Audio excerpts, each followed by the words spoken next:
আসসালামু আলাইকুম। উত্তর আমেরিকার প্রবাসী বাংলাদেশিদের সাংস্কৃতিক কর্মকাণ্ডের নানা খবরাখবর নিয়ে আমাদের নিয়মিত আয়োজন হৃদয়ের স্বদেশে আপনাদেরকে স্বাগত জানাচ্ছি আমি প্রিয়াঙ্কা। আজ যে আয়োজনের খবর আমি আপনাদেরকে জানাবো তা হলো উৎসবমুখর ও আনন্দঘন পরিবেশে নিউ ইয়র্কে পালিত হয়েছে আওয়ামী লীগের ৭৫তম প্রতিষ্ঠা বার্ষিকী। প্লাটিনাম জয়ন্তী উপলক্ষে জ্যাকসন হাইটসের ডাইভার্সিটি প্লাজায় উপস্থিত ছিলেন যুক্তরাষ্ট্র আওয়ামী লীগ ও অঙ্গ সহযোগী সংগঠনের নেতৃবৃন্দ।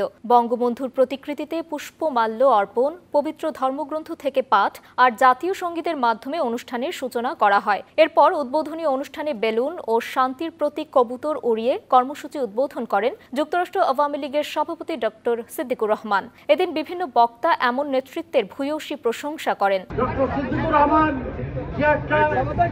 একটা অসম্ভব ধরনের এই গত ৩০ বছরও যুক্তরাষ্ট্র আওয়ামী লীগ এটি করতে পারেনি, যে জিনিসটি আজকে উনি উপহার দিয়েছেন।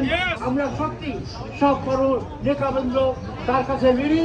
সংগঠনের সাধারণ সম্পাদক আব্দুস সামাদ আজাদের সঞ্চালনায় শুভেচ্ছা বক্তব্য দেন যুক্তরাষ্ট্র আওয়ামী লীগ সভাপতি ডক্টর সিদ্দিকুর রহমান। যে দলটি নেতৃত্ব দিয়েছেন সর্বকালের সর্বশ্রেষ্ঠ বাঙালি জাতির জনক বঙ্গবন্ধু শেখ মুজিবুর রহমান, সেই দলটির নাম বাংলাদেশ আওয়ামী লীগ। সেই বাংলাদেশ আওয়ামী লীগ জনগণের প্রয়োজনে তৈরি হয়েছিল আজ থেকে ৭৫ বছর আগে ঢাকা, এবং সেই ৭৫ বছরের যে দলটি, সেই দলটি বাংলাদেশকে দিয়েছে স্বাধীনতা। সেই দলটি বাংলাদেশকে বর্তমানে সম্পূর্ণত দেশ থেকে উন্নয়নের দেশের দিকে এগিয়ে নিয়ে যাচ্ছে। আমাদের আপনাদের সবার প্রিয় মাননীয় প্রধানমন্ত্রী জননেত্রী শেখ হাসিনার নেতৃত্বে আসুন, এই দলটি আমার আপনার সবার, আজকে এই দলটি প্রতিষ্ঠা বার্ষিকীতে আসুন আমরা সবাই মিলে কবুতর উড়িয়ে দিয়ে, শান্তির প্রতীক উড়িয়ে দিয়ে আমরা এই অনুষ্ঠানে শুভ ঘোষণা করি।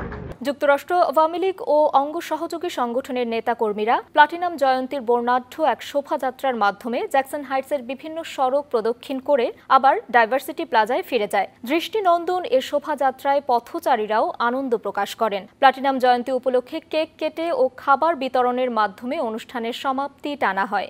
এই ছিল আমাদের আজকের হৃদয়ে স্বদেশের আয়োজন। আগামীতে আবারও দেখা হবে, সেই অবধি সবাই ভালো থাকুন, সুস্থ থাকুন।